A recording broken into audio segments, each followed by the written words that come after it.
Once you have the fancy techniques down, we can get around to basic weaving. I love the look of ribbon woven into this loom, starting with a wide tartan patterned ribbon. A simple over one, under one pattern, making sure that the thread that you went under on the first pass is one that you went over on the second pass, gives this a great look. The wide, stiff ribbon looked a bit better when I cut it horizontally and wove it in. If it were softer, I might have tried folding it or packing it down for a different look.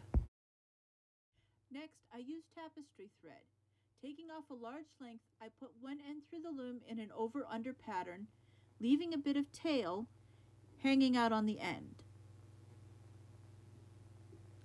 I then wrapped the tail around the end warp and wove it back to hide it until the finished tapestry. As always, I made sure that I was weaving in the opposite pattern as the first pick or weft thread. I then made a butterfly with the remaining thread by wrapping it in a figure 8 around my first 2 fingers. This helps it keep tidy sometimes.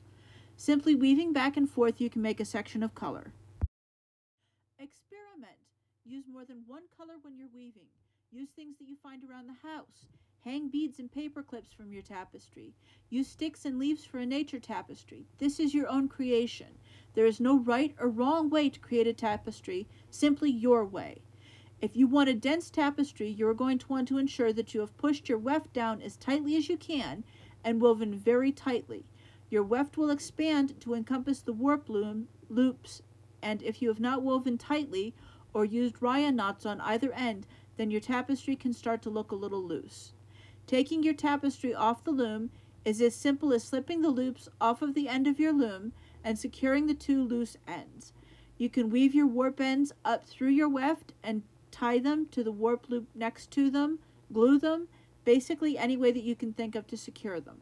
I would love to see your progress on our Facebook page along with any questions.